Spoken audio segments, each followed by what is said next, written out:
And now we're coming to the third complaint. Third complaint is the hardest one. They say, "Mi iten mutenu b'midbar." We wish we would die by Hashem in Egypt and not come and die here in the desert. Right? We need food. We need bread. We need meat. That's what we want. This is what they. We remember how we said, we said with pots of meat, and back in Egypt. So this is the complaint. What is Hashem's answer? Hashem tells Moshe, tell the Jewish people that I will give from now on man to them, special food from heaven. What is the idea of man and how exactly it answers their complaint? So they say something interesting. They say man, the word man, reflects the idea of min hashamayim, food that comes from heaven. Min hashamayim. Man was a test to the Jewish people, a test of emunah, of faith. Okay? Can Hashem bring us food from heaven? Can Hashem bring us food here to the desert? If you read the Perak Ein Chet 78 in Tehillim, so King David writes over there how very not nice how Jewish people complained to Hashem, and they ask Hashem, can Hashem really bring us food here? Like they didn't believe that it's possible that Hashem can do such a thing. And over there, it's something interesting. It says in that perek that the man is called lechem abirim. Lechem abirim, it means a food that is swallowed out by all the evarim, but all the parts of the body. But what is lechem abirim exactly? Lechem abirim, explains Rashi, it's a food that the angels in heaven eat. Angels in heaven, they eat food? What kind of food? Since when angels are eating food? So they say something interesting. They say that Rabbi Akiva says that the test of the man was this test of emunah. Why? Look at the words, Bichlal. Manhu. Jewish people asking, Manhu, what is this? Like, what is this? Manhu words emunah, same letters, emunah. And this is what Hashem tries to put in them, to have faith in Hashem. So we have few things over there. Number one, they have to get out of their houses and to collect this man from the field, how it comes, right? Everyone gets its own portion, the amount that he needs, and stuff like that. People cannot take more. People have to go out every day and collect. On Shabbat, they cannot collect. On Friday, they collect double. And if people leave a little bit, it becomes worms, it spoils, it rots, it's all kind of things over there. And Rabbi Akiva explains that this food was not real food. This feeling of, it's like angels that they're eating food. Angels, they eat. They don't eat food, nachon? Angels, they don't eat food. So Jewish people, when they ate man in the desert, it's like they was left with hunger afterwards. They were hungry afterwards also. What type of food is that? Food that it's like seems like they're eating, but there's nothing there. That's what they explain over here. It says in Sefer Dvarim that Hashem tells them, remember all the way that I took you from Egypt, and for 40 years you were wandering in the desert. Leman anotcha lenasotcha. All this is to test you. Vayancha, Hashem kind of tortured you. Vayarivecha, Hashem made you hungry. Vayachilcha et haman asher lo yadata. With all this to teach us, ki lo ala lechem levado chi adam. People are not supposed to live only on bread. Ki al pi motza pi Hashem michi adam. Hashem decides how people live. It not depends on the food, on the bread that you're going to eat. So later on, Rabbi Shimon Bar Yochai says something interesting. Rabbi Shimon Bar Yochai says, "Lo nitna Torah." Hashem couldn't give them the Torah only לאוכלי המן, only for people that were eating the man. Meaning, Rashbi Omer that the spiritual level of the Jews, okay, depends very much on their disconnection from materialistic things. Meaning, they had to eat this man and not to be so much hooked, so much connected to materialistic things in order for them to accept the Torah.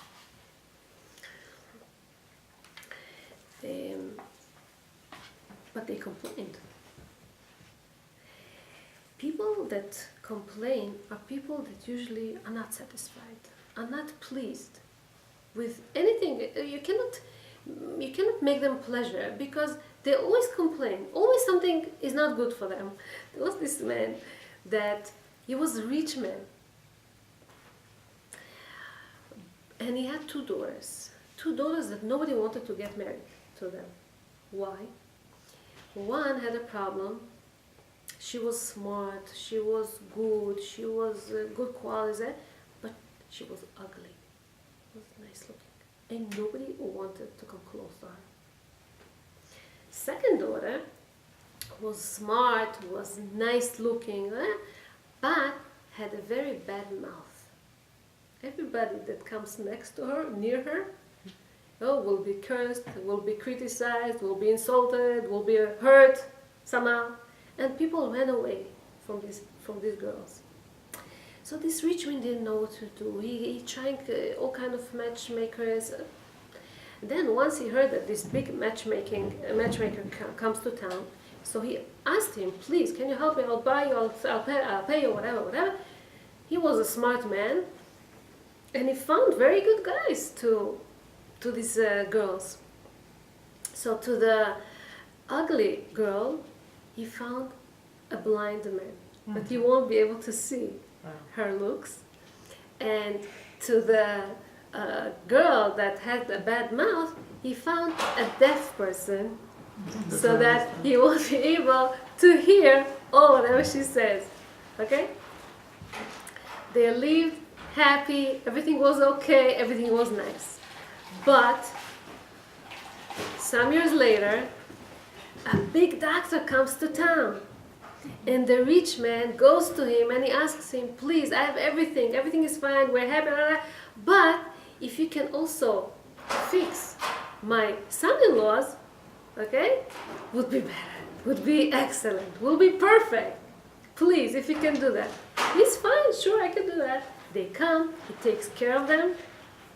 The blind person, he makes him able to see. And the deaf person, he makes him able to hear. So the father-in-law thinks that his son-in-laws now are in heaven. But no, apparently not.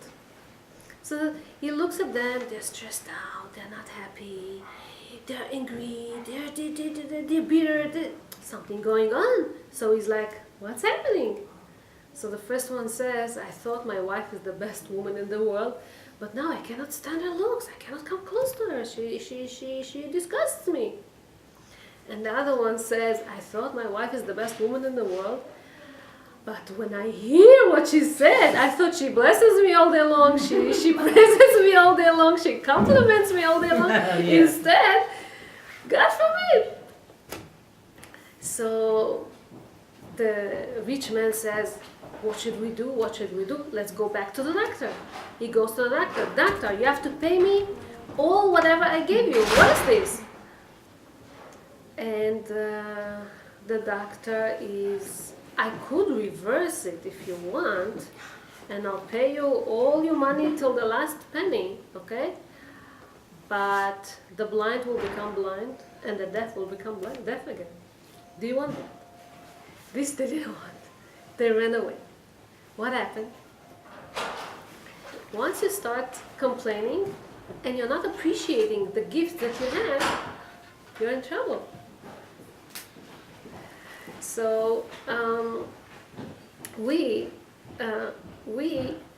in a way, we come to Hashem in a different place. I think Sefer Dvarim, it says that Hashem took us out of Mitzrayim b'sinato otanu, because He hated us. That's what happens when somebody complains. He starts believing that even the closest people to him, they want just to harm him. You come to Hashem in a complaint. Hashem, why did you create me this way? Why I'm not beautiful like my friend?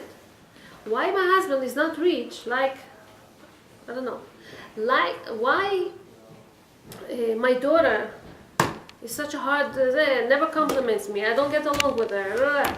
Why my neighbor is like this, and why my sister is like that, and why my... many times, don't forget that Hashem can take away the blessings that we got. No guarantee.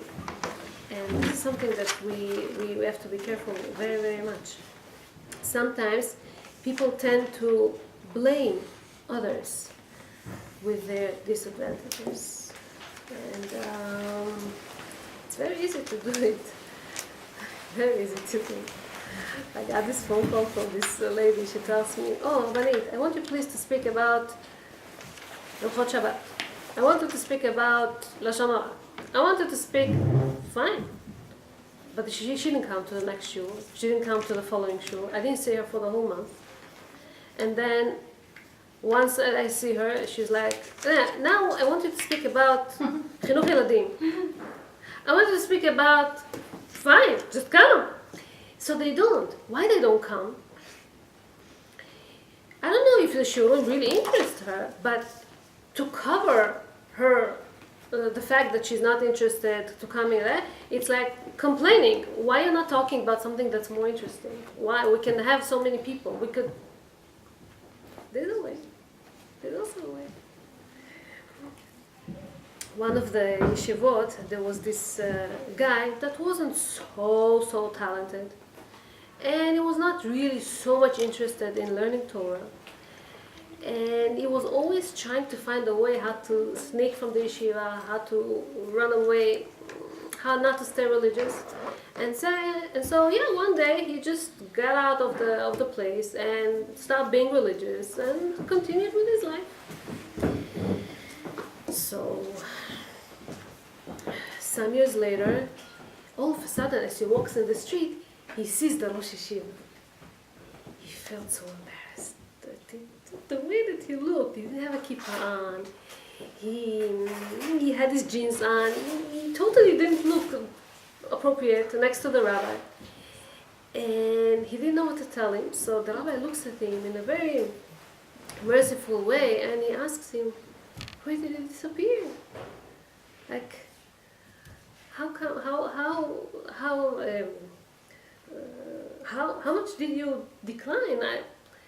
So once the rabbi asked this question, he got an idea in his mind, and he says, "Rabbi, you don't understand.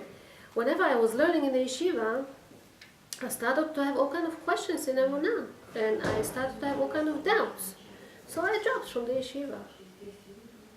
But he tells him, "But if the rabbi is going to answer me all these questions that I have no problem. I'll be religious again. I'm okay." So the rabbi was very smart, and he didn't get into this trap. And he tells him, "If you really had questions, I have answers for your questions. But your process was different, was opposite than most people. First, you wanted not to be religious, okay? And then you find yourself all kind of, you ask yourself, how I'm going to drop, what people are going to say, how I'm going to do it. You were afraid to do it. So you find then all kind of excuses for your conscience. And so you made up these questions. You don't have questions. You already answered yourself. And if you have answers, I don't have answers for answers," he tells him.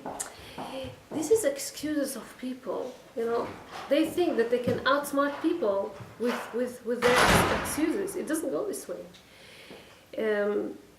Excuses is it's a wonderful tool not to do anything. And it's a very wonderful tool to blame the whole world except you. There was this lady by the name Ilana. And Ilana grew up in a house that the mother was not functioning over there. She just wasn't. She laid up all day long. She screamed at her kids. The house never was cleaned. The food was never ready. Everything was a mess up over there. And the father, he went early to work. He came back and he did as much as he could. But there was no mother, a figure of mother in the house. So Ilana, she was the older daughter. And it was expected from her that she is going to take things into her matter. She will be responsible. She will clean as much as possible. She will cook. She will be a big sister to her siblings. But she didn't want to take this responsibility. And as much as they tried, she just didn't want. She didn't mind to stay in a messy house or to be screamed, but she didn't do anything about this. And then later on, as she went to high school, so her father just sent her to a dormitory far, far away. Dormitory, it's hard to get along with people, especially if you're not this type of person that you get along. So people didn't like to stay with her in the room, her friends. They didn't like to share room with her, to share objects, to share secrets. She was a problematic girl. She wasn't an easy person. And but she learned. She had no choice. On a hard way, she learned how to respect other people's privacy, how to live with people as much as she could. She managed, okay? Later on, they say she got married. And she got along with her husband because her husband was a very quiet person and okay. But with her kids, she didn't get along at all. She would scream at them. She would wash them out. She would fight with them constantly. She didn't get along with the children. And you know something? She had an excuse. It's because of my mother. If I would have a role of a mother at home, I would not be like that. But my mother was not functioning. My mother never showed me affection, never showed me love, so I cannot show love to my kids too. There was a point that her husband saw that it's very, very hard, and he asked her, please, I want you to consult with somebody that is a psychologist, somebody that will advise you what to do. When she would go to these people, she never had a problem with it. They would always understand it. She would say, oh, it's because of my mother.